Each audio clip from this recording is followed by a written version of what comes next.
शादी के दिन स्टेज पर जब मामा और मामी बैठे हुए थे, तो मामी की मस्त अदाओं को देखकर, उनकी खूबसूरती को देखकर मेरे से रहा नहीं गया। मैंने चुपके से मौका देकर उन्हें बोल दिया, आज तो चांद धरती पर उतर आया है। मेरी बात सुनकर एकदम वो हैरान सी हो गई थी। लेकिन वो कोई जवाब नहीं दे सकती थी, क्योंकि शादी का फंक्शन चल रहा था। थोड़ी देर में ही मैं सामने चेयर पर जाकर बैठ गया था, जहां बाकी मेहमान बैठे हुए थे। सपना मामी ने बड़ा प्यारा लहंगा चोली डाला हुआ था, उनकी नज़र मुझ पर पड़ ही गई। बस मैंने उनसे नजरें मिलाई, वो समझ चुकी थी कि मैं वही हूँ जो उन्हें अभी अभी चांद का टुकड़ा बोलकर आया हूँ। तो दोस्तों, मधु लव स्टोरीज चैनल पर ये कहानी आप सुन रहे हैं। बड़ी मस्त कहानी है। मेरा नाम रजत है। हम दिल्ली में रहते थे, लेकिन बाद में मम्मी पापा और मेरे भाई बहन वो लुधियाना शिफ्ट हो गए थे, क्योंकि वहाँ पर मेरे मामा रहते थे।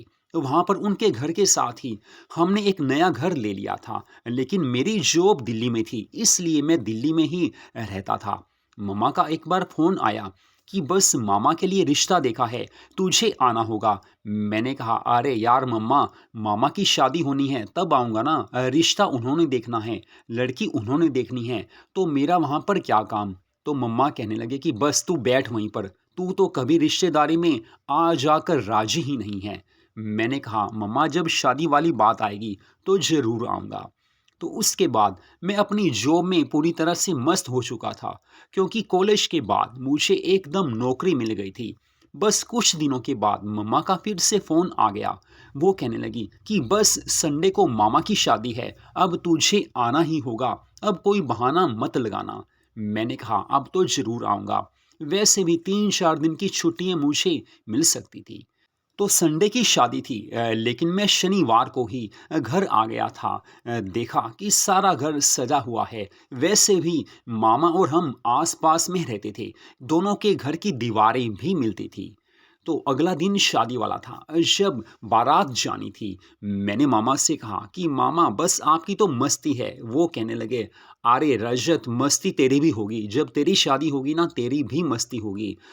लेकिन मुझे फ़िलहाल अपने काम करने दे। और मामा की शादी लोकल ही हुई थी, यानी कि लड़की भी लुधियाना की थी।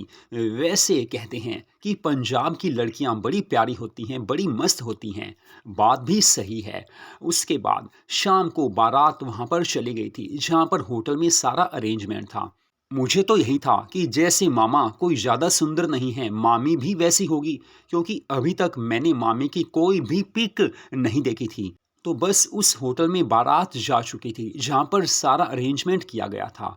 हम सब शुरू में वहाँ जाकर खाने पीने लगे, क्योंकि पहले चाय वगैरह का वहाँ पर प्रोग्राम था। उसके बाद बस आगे की रस्में शुरू होनी थी। स्टेज बड़ा प्यारा सजा हुआ था। वहाँ पर मामा तो बैठ गए थे, लेकिन अभी होने वाली मामी ने आना था। मुझे फिर भी यही था कि मामी को क्या देखना, जैसा मामा वैसी मामी। लेकिन आगे कुछ और ही होने वाला था। मैं एक और जाकर बैठ गया था। वैसे भी ज़्यादा गेस्ट नहीं बुलाए हुए थे, एक लिमिटेड से गेस्ट बुलाए हुए थे, क्योंकि आजकल ऐसा ही होता है। काफ़ी लोग शादी ऐसे करते हैं कि दोनों ओर से, लड़के लड़की वालों की ओर से कुछ लोग ही आते हैं। पैसा भी कम लगता है और सब काम अच्छे से हो जाता है। तो मैं सामने जाकर एक चेयर पर बैठ गया था। लेकिन तभी जब मामी दुल्हन के रूप में बड़ी सुंदर सज धज कर सामने आई, मेरी तो आंखें खुले की खुली रह गई। अरे ये मामी, इतना खूबसूरत चांद का टुकड़ा ये मामा को कैसे मिल गया। मेरी नजरें बस उनकी ओर लगी हुई थी, हालांकि अभी पूरी तरह से उनको मैं देख नहीं पा रहा था, क्योंकि दुल्हन कभी अकेली नहीं आती है, उसकी कोई ना कोई सहेलियां या कोई और रिश्तेदार लड़कियां साथ होती ही हैं। तो मामी जाकर मामा के साथ बैठ गई थी। मैंने दूर से देखा, अरे यार ये तो लाजवाब हैं। लेकिन अभी भी पूरी तरह से उनको मैं नहीं देख पा रहा था। मैंने अपनी जगह चेंज की, थोड़ा आगे जाकर चेयर पर बैठ गया। अब मैं बिल्कुल सामने उनको देख पा रहा था। मैंने सोचा, अरे यार, मामा की तो लॉटरी लग गई, इनके हाथ में चांद का टुकड़ा, क्या बात है, किस्मत हो तो मामा जैसी। बस उसके बाद बाकी रस्में शुरू हो रही थी। स्टेज पर धीरे धीरे हर गेस्ट जा रहा था। अब मुझे भी जाना था। लेकिन मैंने सोचा, क्या कहूँ जाकर मामी को, कुछ तो कहना ही पड़ेगा ताकि उनको लगे कि कोई दीवाना भी है जो यहाँ पर उनको चाहता है। मन में ये मेरे ख्याल आ गया था। वैसे भी हंसी मजाक में मैं काफ़ी आगे था। जाकर वहाँ पर मैंने मामा को बोला, मामा सच में यार, आप तो काफ़ी किस्मत वाले हो, बड़ी अच्छी मामी मिली है। हालांकि मामी ने उस समय तक ये बात नहीं सुनी थी। लेकिन जब मैं पीछे से आकर मामी के पास आया, फिर मैंने कहा, सपना मामी, सच में बोलूं तो आज धरती पर चांद का टुकड़ा उतर आया है। मैंने पहली बार इतनी प्यारी लड़की देखी है। इतना मैंने बोला, उन्होंने मेरी ओर नज़र घुमाई और बस फिर उन्होंने सिर झुका लिया था। वो थोड़ी-सी मुस्कुराने लगी थी। उसके बाद मैंने सोचा, अब तो नीचे जाने में ही फ़ायदा है। हालाँकि मामा ने ये बात नहीं सुनी थी। मैंने भी क्या किया, डायरेक्ट सामने बिल्कुल जाकर बैठ गया, जहाँ से मामी के ऊपर मेरी नज़रें पड़ रही थी और मामी भी रह-रह कर मेरी ओर देख ही लेती थी कि ये इंसान ऐसी बात कैसे बोल गया। लेकिन दोस्तों, दिल की बात है, जुबान पर आ ही जाती है। बस ऐसे शादी की सारी रस्में पूरी होने लगी थी। लेकिन जो फेरे होने थे वो मामी के घर में ही थे। यानी कि हम मामी के घर भी गए थे। उनका घर काफ़ी प्यारा था। मुझे काफ़ी अच्छा लगा कि चलो, अच्छी लड़की हैं। वैसे भी उनकी नज़रों से, उनके चेहरे से लग रहा था कि वो काफ़ी अच्छे परिवार से हैं। मन में खुशी होती है जब किसी की शादी अच्छी लड़की से होती है। आजकल के टाइम में अच्छी लड़की मिलना काफ़ी मुश्किल है। लेकिन मामा इस मामले में शायद काफ़ी ज़्यादा खुशकिस्मत थे। लेकिन मुझे तो अपनी बात थी कि मुझे एक दोस्त मिलेगा जिससे बस मन में जो आता है आ ही जाता है। तो उसके बाद फेरे कंप्लीट हो चुके थे और अब विदाई का समय आ रहा था। मामी अपने मम्मी पापा से और बाकी रिश्तेदारों से गले मिलकर रो रही थी, क्योंकि शादी के समय, विदाई के समय हर लड़की के आंसू निकल ही आते हैं। उस समय तो मेरी आँखों में भी ऐसा था कि आँसू निकल रहे हैं, क्योंकि विदाई एक चीज़ ही ऐसी है, वो मौका, वो माहौल ऐसा ही होता है। उसके बाद जब हम मामी को लेकर वापस आए थे, तो मामा काफ़ी खुश थे। मैंने सोचा, यहाँ भी कोई ना कोई बात तो मामी को बोलूँगा ही बोलूँगा। बस आकर जैसे स्वागत होता है, वैसा स्वागत हुआ। जब दुल्हन घर में प्रवेश करती है, तो कुछ रीति-रिवाज पूरे करने होते हैं, वो पूरे हो चुके थे। बस हम सब घर में चले गए थे।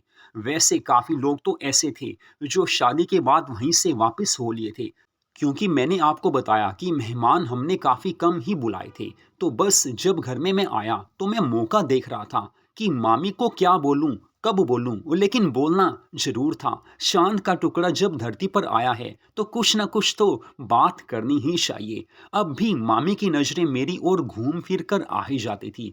मैंने सोचा, मैं तो फँस गया, क्योंकि मामी पहचान चुकी हैं कि यही है जिसने मुझे चाँद का टुकड़ा बोला था। बस मैं मौका ढूँढ रहा था और वो मौका मुझे मिल ही गया। मुझे पता था कि मामा और मामी की ये सुहाग रात है और इस रात में दोनों एक दूसरे के हो जाएंगे। मैं मामा से ज़्यादा कुछ नहीं बोल सकता था, हालांकि उनसे मैं खुला हुआ था, लेकिन इस मामले में उनको कुछ कहना मैंने ज़रूरी नहीं समझा। हो सकता है उनको अजीब सा लगे। लेकिन मामी जब उस कमरे में जाने लगी जो सुहाग रात की सेज से सजा हुआ था, तो मैंने मामी से हल्के से बोल ही दिया कि मामी, आज तो ये प्यारा सा चांद किसी का होने जा रहा है। बस वो फिर से मेरी ओर देखकर मुस्कुराकर जल्दी से उस कमरे में चली गई। मैं भी वहां से उसी समय पीछे आ गया, क्योंकि अब इसके बाद मैं आगे जा नहीं सकता था, क्योंकि वहाँ पर तो अब मामा जी को जाना था। बस फिर मैं वापस आ गया। घर में सभी मेहमान बैठे हुए थे। मैं भी वहाँ पर बैठकर सोचने लगा। लेकिन जब रात को सोने का वक़्त आया, मैं अपने बेडरूम में था, क्योंकि हमारा घर मामा जी के घर के बिल्कुल साथ जुड़ता है। अपने घर में, अपने बेडरूम में रात को बैठकर मैं सोच रहा था, अरे यार! आज मामा तो बस मस्ती कर रहे होंगे और मामी तो चाँद का टुकड़ा है। चाँद आज कैसी मस्ती कर रहा होगा। कमाल की चीज होती हैं प्यारी लड़कियां भी। सुहाग रात उनकी और उनके चक्कर में जाग हम रहे हैं। लेकिन नींद कब आई पता ही नहीं चला। बस सुबह उठकर जल्दी से नहा धोकर फ्रेश होकर मैं मामा के घर चला गया क्योंकि आज भी हमारा नाश्ता और दोपहर और रात का खाना वहीं पर था। मैंने देखा सामने मामी नहीं थी, बस मैं वहाँ जाकर चाय पीने लगा। तभी मामी सामने नजर आ गई थी, गुलाबी साड़ी में बल खाती, मुस्कुराती, इठलाती। उनकी मस्त अदाएं देखकर, उनकी लचीली कमर देखकर मुझे ऐसा लगा, सच में यार ये चांद का टुकड़ा ही है। मैंने उन्हें जो बोला था बिल्कुल सही बोला था। लेकिन अब मेरा दिल कर रहा था कि उनसे अच्छे से बात करूं। थोड़ी देर में जब सबने नाश्ता कर लिया था तो सब बैठे हुए थे। मामा भी बैठे थे, मामी भी बैठी थी। मैंने कहा, मामी आप काफ़ी अच्छे हो, काफ़ी प्यारे हो। सच में मामा की तो लॉटरी लग गई। हालांकि मामा को ऐसी लड़की मिले मुझे उम्मीद नहीं थी। मामी मुस्कुराने लगी। मामा कहने लगे, चुप हो जा रजत, मेरे में क्या कमी है? मैंने कहा, अरे मामा कमी नहीं है, लेकिन आप इतने सुंदर नहीं हो। लेकिन मामी आपको तो मस्त मिली है, ज़बरदस्त मिली है। बस मैंने इतना कहा और मामी के दिल को वो बात लग चुकी थी। मेरे मम्मा भी पास में बैठे थे, कहने लगे, रजत बस कर बेटा, अब मामी की इतनी तारीफ भी अच्छी नहीं है। मैंने कहा, जो तारीफ के काबिल है उसकी तारीफ तो होगी ही होगी। बस ऐसे 3-4 दिन कैसे बीत गए पता ही नहीं चला। लेकिन जब मुझे वापस अपनी नौकरी पर आना था, अपनी ड्यूटी पर आना था, मामी से मिलने में गया था। मैंने मामी से अकेले में बात कर ली थी। मैंने कहा, सच में सपना मामी आप काफ़ी प्यारे हो और मैंने जो कुछ आपको बोला था सोच समझ कर बोला था। सच में आप चांद का टुकड़ा नजर आते हो। उस समय सपना मामी ने स्लीवलेस ब्यूटीफुल पंजाबी सूट डाला हुआ था जिसमें वो काफ़ी प्यारी लग रही थी। हरे रंग के उस सूट में उनकी मस्त अदाओं को देखकर, उनकी स्लीवलेस ड्रेस को देखकर मैं बस दीवाना सा हो रहा था। तो मैंने उन्हें बोला कि बस अब मुझे जाना है, अब आपको मैं परेशान नहीं करूँगा। तो वो कहने लगी, नहीं, परेशानी वाली कोई बात नहीं है, आपकी बातों में मुझे कुछ भी बुरा नहीं लगा। ऐसा होता है, मन में बातें आ ही जाती हैं। आपकी उम्र ही ऐसी है कि किसी के लिए दिल में ऐसे ख़्याल आ सकते हैं। लेकिन सच कहूँ तो मुझे आपकी बातें अच्छी लगी। कोई ना कोई ऐसा होना ही चाहिए जो तारीफ़ कर सके, और तारीफ़ करना और तारीफ़ सुनना दोनों बातें ज़रूरी होती हैं। तारीफ़ करने वाला भी हो और तारीफ़ सुनने वाले भी हो तो मज़ा कुछ और ही होता है। फिर मैंने उन्हें पूछ लिया कि मामा ने सुहाग रात की रात में गिफ्ट क्या दिया? तो वो कहने लगी, बस कंजूस हैं, कुछ नहीं। उन्होंने शगुन में एक लिफाफे में 1100 रुपए मुझे दिए। मैंने कहा बस। वो कहने लगी कि बस मुझे भी नहीं पता था कि इतने कंजूस होंगे ये। हालांकि सुहाग रात की रात में तो बीवी को प्यारा सा गिफ्ट देना चाहिए। मैंने सोचा था गोल्डन रिंग तो ज़रूर देंगे, हाँ, लेकिन समझ नहीं आया कि ये कैसे हैं। फिर मैंने कहा, चलो मामी, बाकी तो गिफ्ट मिला ही होगा। तो वो मुस्कुराकर कहने लगी कि बस जो है सो है। मैंने सोचा बस कुछ बात बनी नहीं होगी। तो वो कहने लगी, अब वापस कब आओगे? मैंने कहा, बस अब जाना है, वापस आने की बात तो जल्दी होगी नहीं, क्योंकि वहाँ पर जाकर छुट्टियाँ मिलती नहीं हैं। जो भी ऐसी है, बड़ी मुश्किल से 4 छुट्टियाँ मिली थी। फिर मामी कहने लगी, मेरा सेल फ़ोन नंबर ले लो, बात करते रहना, क्योंकि मुझे आपसे 2 बातें करके पता चल गया कि आपकी नेचर काफ़ी अच्छी है, हँसी मज़ाक वाले हो और किसी की फीलिंग्स को समझने वाले हो। मैंने ये उनकी बात सुनी तो कहा, मामी चिंता मत करो, जब आप फ्री हो मुझे फ़ोन कर देना, बाकी मैं भी आपके टच में रहूँगा। तो वो मुस्कुराकर कहने लगी कि बस अपना ध्यान रखना और साथ में याद रखना कि एक चाँद का टुकड़ा भी है जो आपको याद करता है। मैंने कहा, ये चाँद का टुकड़ा मेरा है।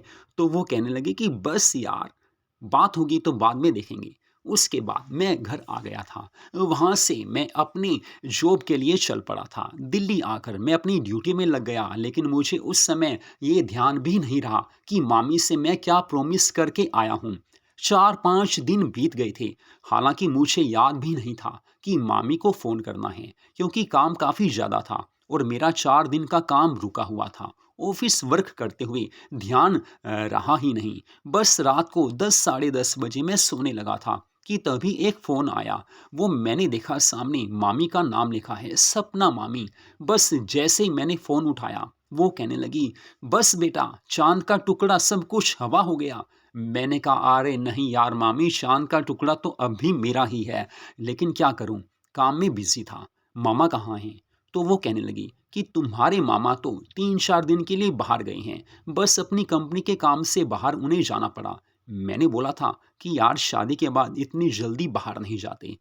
लेकिन वो माने ही नहीं।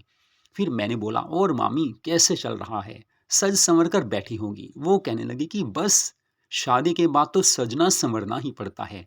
फिर मैंने उन्हें बोला, मामी एक और बात बताओ, सच सच बताओगी?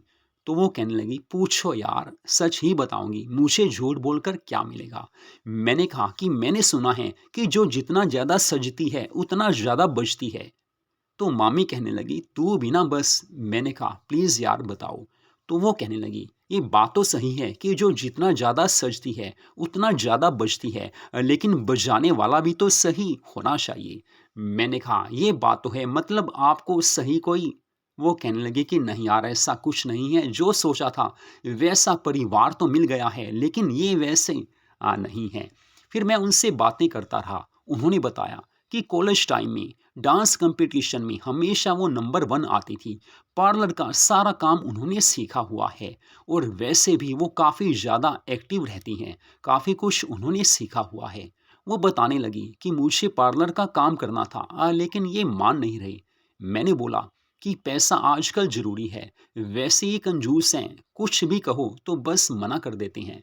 कई बार ऐसा होता है कि शादी के बाद मन में कई बातें आ जाती हैं। शॉपिंग के लिए जाती हूँ, साथ तो चले जाते हैं, लेकिन जो कुछ कहूँ वो लेकर नहीं देते। अपनी मर्जी से कुछ लेकर दे दें, सस्ता सा, वो बात अलग है।